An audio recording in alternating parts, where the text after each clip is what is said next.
أعوذ بالله من الشيطان الرجيم. بسم الله الرحمن الرحيم.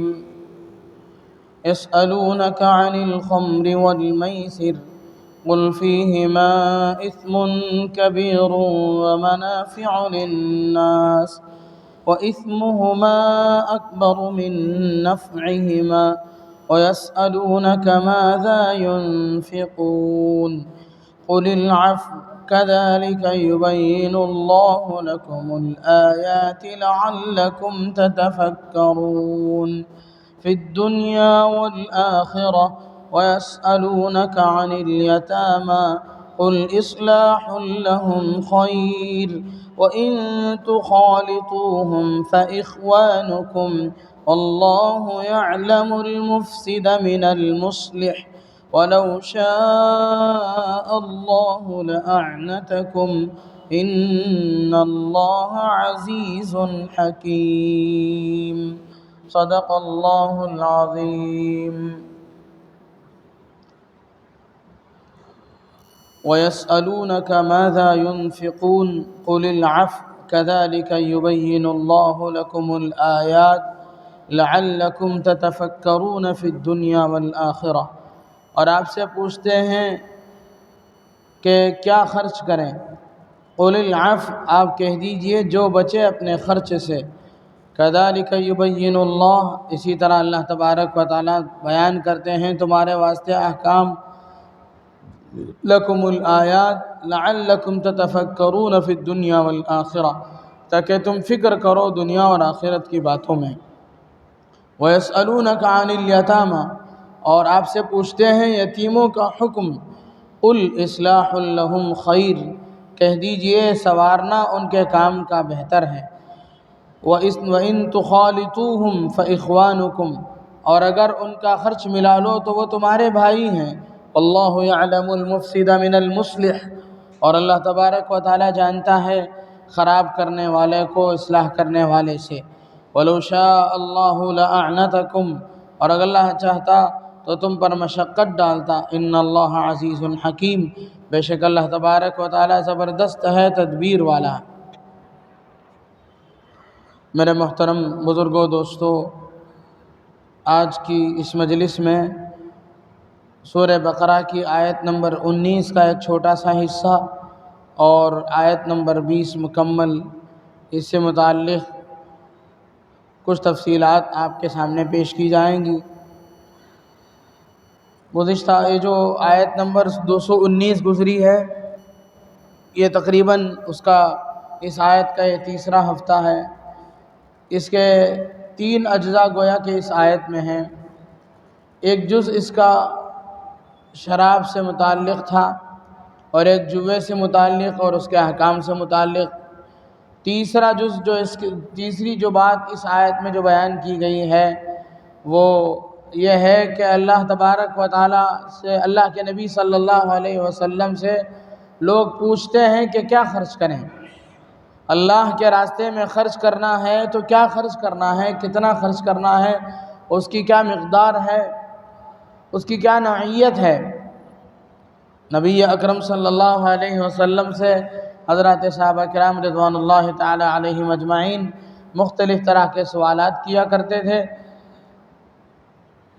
قرآن کریم میں وَيَسْأَلُونَك سے بہت ساری باتوں کو حضرات صحابہ کرام اور دیگر لوگوں نے آپ علیہ السلام سے جو سوال کیا تھا اسے نقل کیا گیا ہے. آج کی اس مجلس میں 2 چیزیں جن کے بارے میں لوگوں نے پوچھا ہے، کیا حکم ہے، کیا خرچ کرنا ہے، ایک سوال یہ ہے. اور دوسرا سوال یتیموں سے متعلق، ان کے اموال سے متعلق دوسرا سوال ہے. پہلے سوال کا جواب دیا گیا قل العفو، اے نبی صلی اللہ علیہ وسلم، یہ لوگ جو آپ سے پوچھتے ہیں کہ کیا خرچ کریں، آپ کہہ دیجئے قل العفو، آپ کہہ دیجئے عفو خرچ کیجئے. عفو کے معنی ہے زائد الضرورت، جو چیزیں بھی زائد الضرورت ہیں اسے خرچ کر لیجئے.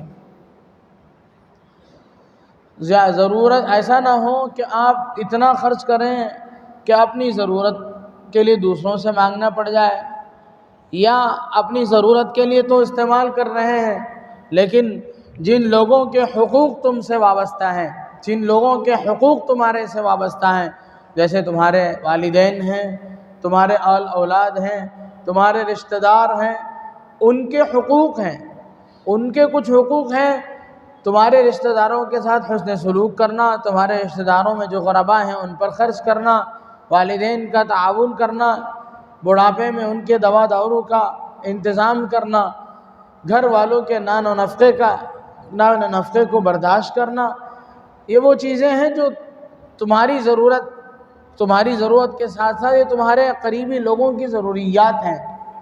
اللہ تبارک و تعالیٰ فرماتے ہیں کہ ایسا بھی نہ ہو کہ تم بالکل بخیل بن جاؤ، بالکل خرچ ہی نہ کرو، اور ایسا بھی نہ ہو کہ تم اپنا حق ہی مار دو، بلکہ تم اپنی ضرورت پر بھی خرچ کرو، اور جن لوگوں کے حقوق تمہارے اوپر ہیں ان پر خرچ کرنے کے بعد جو چیزیں بچ گئیں ان کو خرچ کرو۔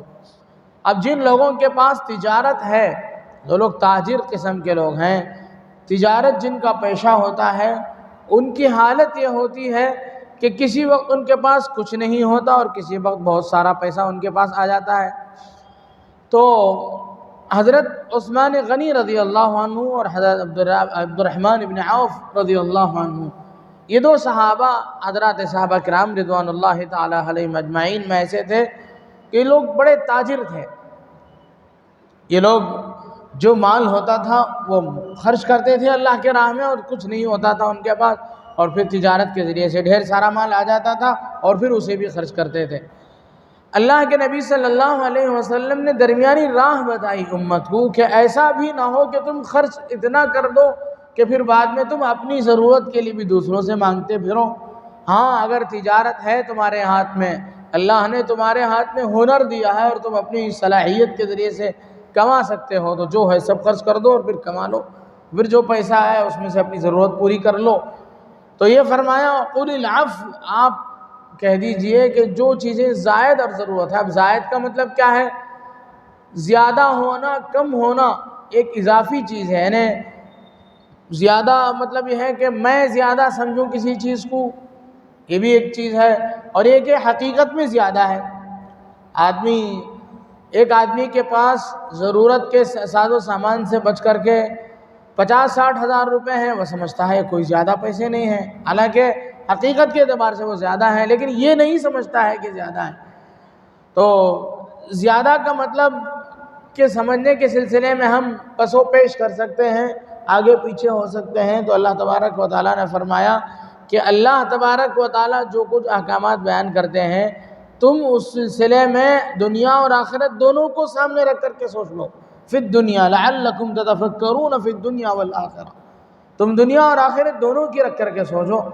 دنیا میں تو تم جمع کر کے رکھو، یہ دنیا میں کسی وقت کام آ سکتا ہے، لیکن خرچ کر کے اگر تم نے اسے آخرت کے بینک میں جمع کر دیا تو پھر وہ چیز آخرت کے لیے تمہارے لیے ضرورت کی چیز بن گئی۔ ضرورت یہ نہیں ہے کہ آدمی صرف دنیا ہی کو سب کچھ سمجھ جائے اور اسی کی ضرورت کے لیے اٹھائے رکھے۔ آخرت کی ضرورت اصل ضرورت ہے، اس لیے کہ وہاں کوئی کسی کے کام نہیں آئے گا۔ ایک نیکی کے لیے آدمی پریشان رہے گا، ایک نیکی کے لیے کوئی ایک دوسرے کو دیکھنے کے لیے تیار نہیں۔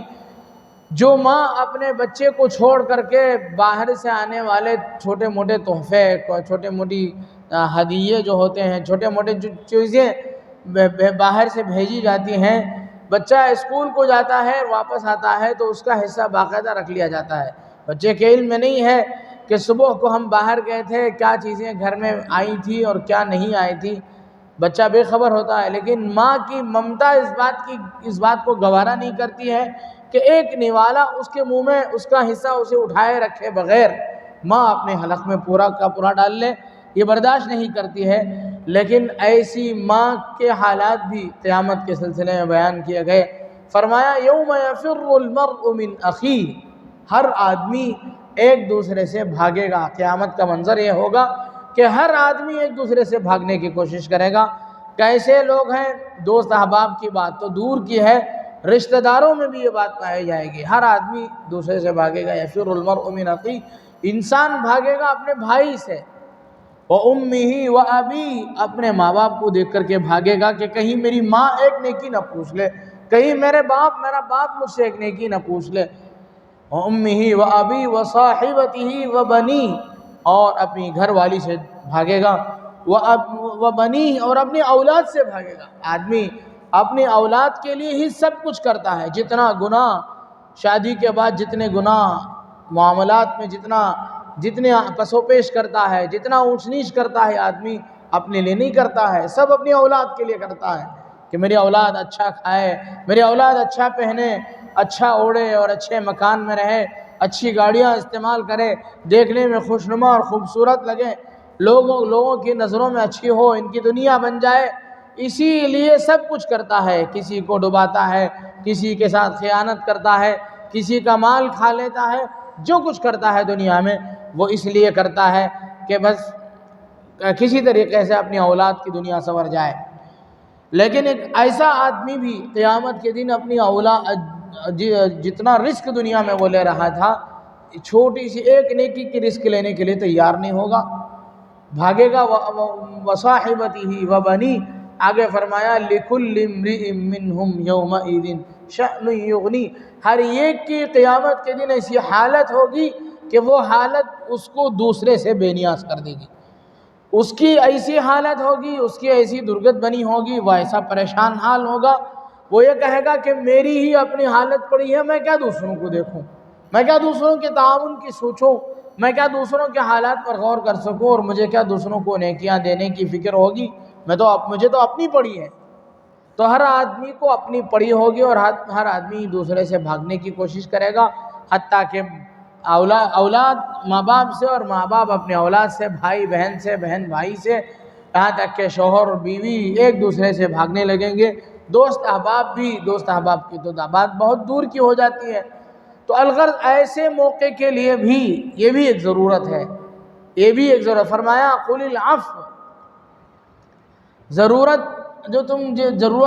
جس کے لیے تم روکے رکھو گے، غور کر لو کہ یہ آخرت کی ضرورت بھی کوئی چیز ہے، دنیاوی ضرورت ہی کو سوچ کر کے نہ رکھو، یہ بھی سوچ لو کہ آخرت کی ضرورت بھی کوئی چیز ہے، اس کے لیے بھی اکٹھا کرنا ہے۔ اللہ کے نبی صلی اللہ علیہ وسلم نے فرمایا کہ جنت ایک چٹیل میدان ہے، یہ خالی پلاٹ ہے جو انسان کو دے دیا گیا ہے۔ اب آدمی جو محنت کرے گا، جتنی نیکیاں کرے گا، اس میں اتنی ہی سہولت اور آسانی اور آرام کی چیزیں اس میں لگتی چلی جائیں گی، اس میں پیدا ہوتی چلی جائیں گی۔ ایک سبحان اللہ کہے گا، ایک درخت لگے گا، اللہ تبارک و تعالیٰ جتنے آسائش، آرام اور عیش و عشرت کی جتنی چیزیں ہوں گی، وہ سب چیزیں بات کی ہوں گی۔ ایک آدمی، ایک کلمہ گو انسان جس نے کلمہ لا الہ الا اللہ پڑھا ہے، اس کلمے کی بنیاد پر اللہ تبارک و تعالیٰ اسے جنت کا مستحق بنا دیں گے، اور جنت کا پلاٹ اسے عطا کر دیں گے۔ باقی اس میں جو جتنی ترقی ہوگی وہ اس کے اعمال کی وجہ سے ہوگی۔ تو یہ ہے کہ اللہ کے نبی صلی اللہ علیہ وسلم سے لوگ پوچھ رہے تھے کہ کیا خرچ کریں، تو اللہ تبارک و تعالیٰ نے اپنے نبی علیہ السلام کی زبانی امت کو کہلوایا کہ آپ کہہ دیجئے جو بھی زائد ضرورت ہے اسے خرچ کر لو، اور ضرورت میں غور کر لو۔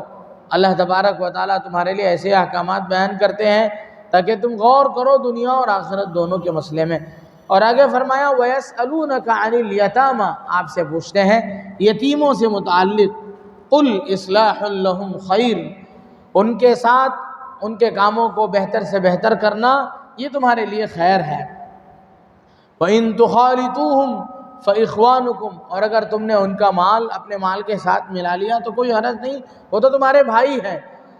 وَاللَّهُ يَعْلَمُ الْمُفْسِدَ مِنَ الْمُصْلِحِ، اللہ تبارک و تعالیٰ جانتے ہیں کہ تم نے ان کا مال اپنے ساتھ جو ملایا ہے، ان کے مال کو باقی رکھنے کے لیے ملایا ہے یا ان کے مال کو حرام طریقے سے کھانے کے لیے ملایا ہے، اللہ تبارک و تعالیٰ جانتے ہیں۔ وَلَوْ شَاءَ اللَّهُ لَأَعْنَتَكُمْ، اللہ تبارک و تعالیٰ چاہتے تو تم پر مشقت ڈالتے، تفصیلات میں بات جب تفصیل سے آئے گی تو سمجھ میں آئے گی۔ اور ان اللہ عزیز حکیم، بے شک اللہ تبارک و تعالیٰ زبردست ہے، تدبیر والے ہیں۔ یہ آیت اس سے پہلے دو آیتیں نازل ہوئی تھیں۔ ایک آیت تو یہ تھی جس میں فرمایا گیا وَلَا تَأْكُلُوا أَمْوَالَهُمْ إِلَىٰ أَمْوَالِكُمْ إِنَّهُ كَانَ حُوبًا كَبِيرًا، تم یتیموں کے مال کو اپنے مال کے ساتھ ملا کر کے کھا نہ لیا کرو، اور فرمایا الذین یأکلون اموال الیتامی ظلما، کہ جو لوگ یتیموں کے مال کو ظلماً کھا لیتے ہیں، لا یأکلون فی بطونہم الا النار، الذین یأکلون اموال الیتامی ظلما انما یأکلون فی بطونہم نارا، کہ وہ لوگ اپنے پیٹ میں آگ ہی بھرتے ہیں، وَسَيَصْلَوْنَ سَعِيرًا، اور عن قریب وہ لوگ جہنم میں پہنچائے جائیں گے۔ یتیموں کا مال کھا جانا، یتیموں کے مال کو ہڑپ کر لینا، اللہ تبارک و تعالیٰ نے اس سلسلے میں بڑی احتیاط کرنے کی تاکید فرمائی کہ لا تقربوا مال الیتیم الا بالتی ہی احسن، یتیم کے مال کے قریب بھی نہ جاؤ۔ یتیم کسے کہتے ہیں؟ شریعت کے نظر میں یتیم ایسا نابالغ بچہ یا بچی ہے جس کے باپ کا سایہ سر سے اٹھ گیا ہو، باپ نہ ہو، ماں نہ ہو تو اسے شریعت میں یتیم نہیں کہتے ہیں۔ جس کے باپ کا سایہ سر سے اٹھ گیا ہو، اس باپ کا انتقال ہو گیا، بچہ یتیم ہو گیا، تو جس کے باپ کا سایہ سر سے اٹھ گیا ہو اسے کہتے ہیں یتیم، اور نابالغ کی حالت میں، بالغ ہونے کے بعد اسے یتیم نہیں کہا جاتا ہے۔ تو اللہ کے نبی صلی اللہ علیہ وسلم جس زمانے میں مبعوث کیے گئے، اس زمانے میں، وہ زمانہ بہت ہی برا حال تھا اس زمانے کا، اور اس آس پاس کے جو احوال تھے بہت ہی خراب تھے، کہ لوگ چھوٹی چھوٹی باتوں میں آپس میں لڑتے تھے، اور یہ بڑی بڑی جنگیں ہو جاتی تھیں، چھوٹے چھوٹے مسائل سے آپس میں بڑی بڑی جنگیں ہوتی تھیں، اور ان جنگوں میں بڑے لوگ بہت مارے جاتے تھے۔ مردوں کے مارے جانے کی وجہ سے ان کے بچے یتیم ہو جاتے تھے۔ ایک تو یہ ہے کہ باپ کا سہارا سر سے اٹھ گیا، اب جو ان کا ذمہ دار ہوتا تھا باپ کے انتقال کے بعد، باپ کے بعد جو خاندان میں جو بڑے لوگ ہوتے تھے، جیسے چچا ہیں، تایا ہیں، یا ماموں ہیں، بچے کے ننیالی رشتہ دار میں سے جو مرد حضرات ہیں، جو بھی ہیں، وہ لوگ ان کے کفیل ٹھہرتے تھے، ان کے ذمہ دار ٹھہرتے تھے۔ لیکن ایک مصیبت تو یہ ان کے سر پہ پیش آئی کہ باپ کا سہارا اڑ گیا، دوسری مصیبت یہ پیش آتی تھی کہ وہ لوگ کسی نہ کسی طریقے سے ہیلا بہانہ کر کے ان کا مال کھا کر کے ختم کر دیتے تھے۔ یتیموں کا مال اس کی حفاظت نہیں کرتے تھے، بلکہ یتیموں کے مال کو کھا کر کے ہڑپ کر لیتے تھے، ختم کر دیتے تھے۔ تو الاسلام نے تعلیم دی کہ ان کے مال کی حفاظت کی جائے، جب وہ بالغ ہوں تو ان کا مال جب ان کے اندر سمجھ بوجھ آئے، اس لیے کہ بچپنا ہے، کوئی بھی ان سے ان کا مال ٹھگ سکتا ہے، اس لیے اب ان کے مال کو ان کے حوالے نہ کیا جائے۔ تمہاری جو تم خاندان کے جو سربراہ اور کفیل اور ذمہ دار قسم کے لوگ ہو، تمہاری یہ ذمہ داری بنتی ہے کہ تم اس مال کی حفاظت کرو، جب بچہ بالغ ہو جائے اور باشعور ہو جائے تو اب اس کا مال اس کے حوالے کرو، اور ان کو اچھی جگہ ان کا نکاح کرو، اور پھر ان کی زندگیاں اچھی ہو جائیں گی۔ لیکن ہوتا تھا کیا کہ لوگ ان کا مال کھا لیتے تھے۔ ان کا مال کھانے کی وجہ سے ایک تو یہ ہے کہ وہ اپنے باپ کے سہارے سے محروم ہو گئے، دوسرا یہ ہے کہ جو کچھ باپ کے ترکے میں جو کچھ ان کے حق میں ملا اس سے بھی محروم ہو گئے۔ چنانچہ جب یہ بڑے ہوتے تھے تو بالکل فقیر اور کنگال ہو جاتے تھے، بے بس ہو جاتے تھے، اور پھر یہ بھی لوگوں سے مانگتے پھرتے تھے۔ تو ان کی حالت ایسی ہو جاتی تھی، تو پھر اللہ کے نبی صلی اللہ علیہ وسلم نے بڑی سخت وعیدیں ارشاد فرمائیں، جو آدمی یتیموں کا مال کھا لیتا ہے اس پر بڑی سخت وعیدیں ارشاد فرمائیں، اور یتیموں کی کفالت پر بڑی اللہ علیہ السلام نے بڑی فضیلتیں سنائیں۔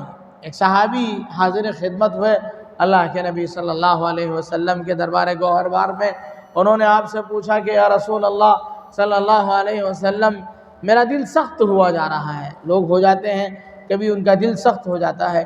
حضرات صحابہ کرام رضوان اللہ علیہم اجمعین کی یہ شان تھی کہ وہ اپنے ہر احوال سے اپنے شیخ اور اپنے مرشد آقا دو جہاں صلی اللہ علیہ وسلم کو باخبر کرتے تھے۔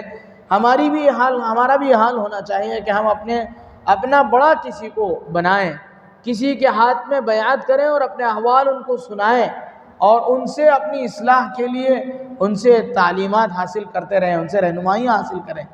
تو حضرات صحابہ کرام اللہ کے نبی صلی اللہ علیہ وسلم کے دربار میں پہنچ کر کے اپنا احوال سناتے تھے، اپنے گھریلو احوال بھی سناتے تھے، اور کبھی اپنا خواب بھی بیان کرتے تھے۔ آپ علیہ السلام کا یہ معمول تھا کہ آپ فجر کے بعد مسجد میں بیٹھ جاتے تھے، لوگ اپنا خواب بیان کرتے تھے، اس طرح کی بہت ساری روایتیں ملتی ہیں جس میں آپ نے لوگوں کے خواب کو سنا اور پھر ان کی تعبیر کو سنایا۔ تو آپ کے پاس لوگ احوال بیان کرتے تھے، تو ان میں سے کسی نے آپ علیہ السلام کے پاس پہنچ کر کے کہا کہ یا رسول اللہ، میرا دل بہت سخت ہوا جا رہا ہے، میں اپنے دل میں نرمی نہیں پا رہا ہوں، کیا کروں؟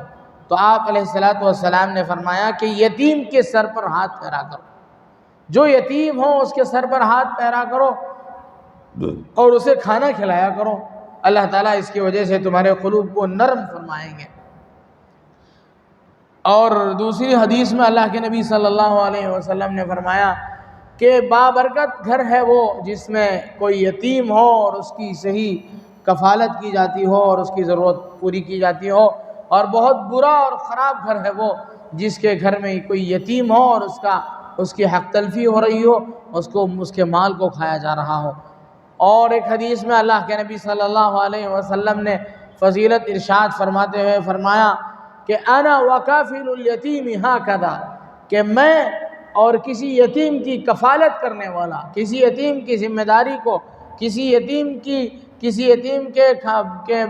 اس کی زندگی کی ذمہ داری کو اپنے اوپر لینے والا میں دونوں، فرمایا انا وکافل الیتیم ہاکذا، آپ نے درمیان کی انگلی اور شہادت کی انگلی کو جوڑ کر کے فرمایا کہ میں اور یتیم کی کفالت کرنے والا کل قیامت کے دن ایسے ہوں گے جس طریقے سے یہ دو انگلیاں جمی ہوئی ہیں، میرا مرتبہ اور میرے قریب کے مرتبے میں وہ آدمی ہوگا، مجھ سے قریب وہ آدمی ہوگا جو یتیموں کی کفالت کرتا ہو۔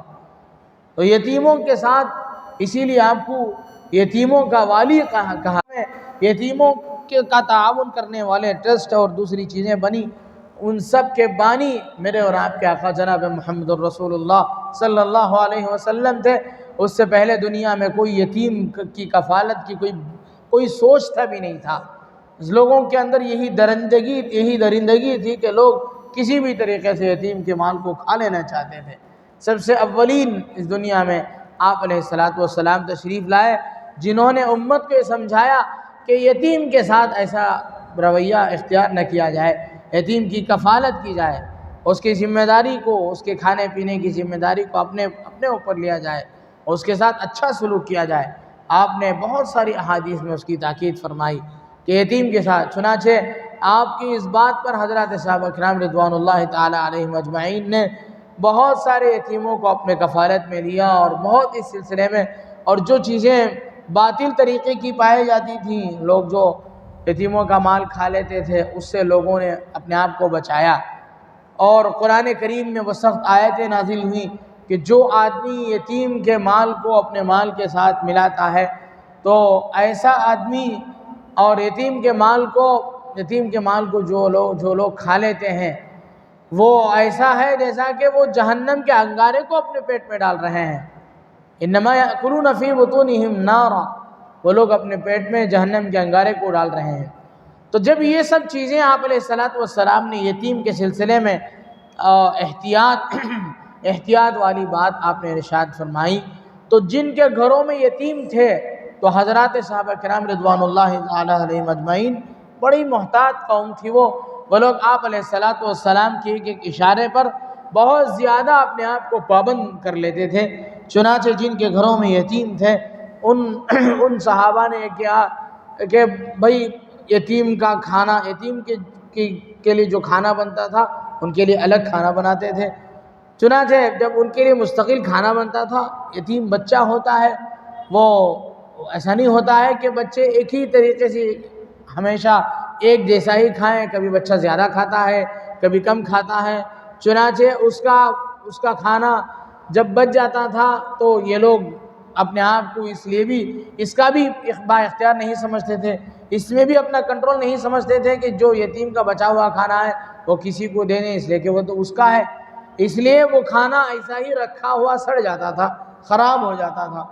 تو حضرات صحابہ کرام کو فکر لاحق ہوئی کہ ایک تو یہ کیا ہو گیا کہ ہم لوگ احتیاط کے لیے اس کے مال کو الگ کر رہے ہیں، یہاں دوسری بات پیدا ہو گئی کہ مال اس کا ضائع ہو رہا ہے، اور بچے کو الگ سے کھانا بنایا جاتا ہے تو پوری طریقے سے کھا بھی نہیں پاتا ہے، تو درمیان کی کوئی راہ نکلنی چاہیے۔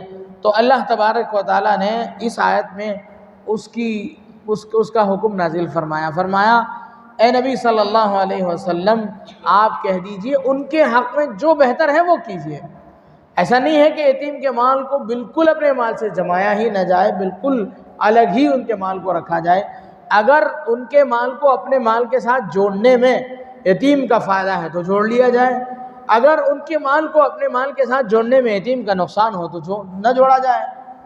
یتیم کا مال ہے، اگر رکھا ہوا ہے ایسے ہی وہ خراب ہو کر کے کھنڈر ہو کر کے ختم ہو سکتا ہے، ایسے ہی وہ چیزیں ضائع ہو سکتی ہیں. کسی کے باپ نے کوئی جائیداد ایسی چھوڑی، جیسے کوئی فرنیچر وغیرہ چھوڑا، اب اگر یتیم کا مال سنبھل کر کے اسے ایسے ہی چھوڑ دیا جائے تو کچھ زمانے کے بعد یہ ہوگا کہ وہ اس میں دیمک لگ جائے گا، اس میں گھن آئے گا، اس میں کیڑے لگیں گے اور پھر وہ چیز ضائع ہو جائے گی. اس سے اچھا ہوتا کہ ہم اسے لیتے، اسے فروخت کرتے کسی کے دوسرے کے ہاتھ، اور پھر ان پیسوں کو اپنے تجارت میں لگاتے، اور جو منافع ہیں ان منافع میں اس کا جو حصہ بیٹھتا ہے اسے دیتے. یہ یتیم کے حق میں خیر ہو گیا، یتیم کے حق میں اچھا ہو گیا. تو اللہ تبارک و تعالیٰ نے ایک درمیانی راہ نکال کر کے فرمایا کہ آپ کہہ دیجئے کہ ایسا راستہ اصلاح کا اختیار کیا جائے، کوئی بھی راستہ ہو جو یتیم کے حق میں اچھا ہو، وہ یتیم کی کفالت کرنے والوں کے لیے خیر ہے. فرمایا قل اصلاح لہم خیر وَإِن تُخَالِطُوهُمْ، تم ڈرو مت کہ تم اپنے کھانے کے ساتھ ان کے چاول کو، ان کی جو کھانے کی چیزیں ہیں تم اپنے ساتھ ملانے کی وجہ سے تمہارا کھانا برباد ہو جائے گا، تم غیر احتیاطی چیز ہے، ایسا نہیں ہے. وہ بھی تمہارے بھائی ہیں، تم ان کے محسن ہو، وہ تمہارے زیر بار احسان ہیں، تو گویا کہ وہ تمہارے بھائی ہیں، ان کو ایک دم الگ بھی نہ سمجھو. اگر ان کا مال تمہارے مال کے ساتھ مل جاتا ہے تو کوئی بڑا حرج نہیں ہے. وَإِن تُخَالِطُوهُمْ فَإِخْوَانُكُمْ، اللہ کو معلوم ہے کہ آدمی دوسرے یتیم کا مال کو اپنے مال کے ساتھ کیوں جوڑتا ہے، اس کی نیت کیا ہے. فرماتے ہیں وَاللَّهُ يَعْلَمُ الْمُفْسِدَ مِنَ الْمُصْلِحِ، اللہ جانتے ہیں کون بگاڑنے والا ہے یتیم کے مال کو، کون یتیم کے مال کو اصلاح کرنے والا ہے، اسے نفع پہنچانے کی غرض سے وہ اپنے مال کے ساتھ ملا رہا ہے. اللہ تعالیٰ جانتے ہیں. آگے فرمایا وَلَوْ شَاءَ اللَّهُ لَأَعْنَتَكُمْ، اللہ نے اجازت دے دی تمہیں، اگر اللہ تبارک و تعالیٰ چاہتے تو تم پر مشقت ڈال دیتے، یعنی یہ حکم ہو جاتا کہ نہیں یتیم کا کھانا الگ ہی بنے گا چاہے وہ ضائع ہو جائے، تو تمہیں دو کام کرنا پڑتا. تمہاری گھر والیوں کو تمہارا گھر کا کھانا الگ بنانا پڑتا، اور یتیم جو تمہارے گھر میں پل رہا ہے اس کا کھانا الگ بنانا پڑتا، تمہارے لیے مشقت کی چیز ہو جاتی. تو فرمایا وَلَوْ شَاءَ اللَّهُ لَأَعْنَتَكُمْ، اللہ تبارک و تعالیٰ چاہتے تو تمہیں مشقت میں ڈال سکتے تھے، لیکن یہ ہے کہ اللہ تبارک و تعالیٰ زبردست طاقت والے بھی ہیں اور حکمت والے بھی ہیں، حکیم ہیں. اللہ تعالیٰ حکیم ہے، اور کوئی حکیم کا کوئی عمل حکمت سے خالی نہیں ہوتا ہے. حکیم کا کوئی عمل، اللہ تعالیٰ بڑے تدبیر والے ہیں. اللہ کا کوئی کام، اللہ جو بھی فیصلہ کرتے ہیں وہ پوری دانائی کے ساتھ فیصلہ کرتے ہیں، اس میں جھول نہیں ہوتا، اس میں کسی قسم کا نقصان نہیں ہوتا. تو یہ ان آیات کے ذیل میں یہ کچھ باتیں بتلائی گئی ہیں. اللہ تبارک و تعالیٰ سے دعا ہے کہ اللہ تبارک و تعالیٰ یتیموں کی کفالت کا اور دوسرے خیر کے کاموں میں حصہ لینے کی اللہ تبارک و تعالیٰ توفیق نصیب فرمائے. آمین. وآخر دعوانا الحمدللہ رب العالمین.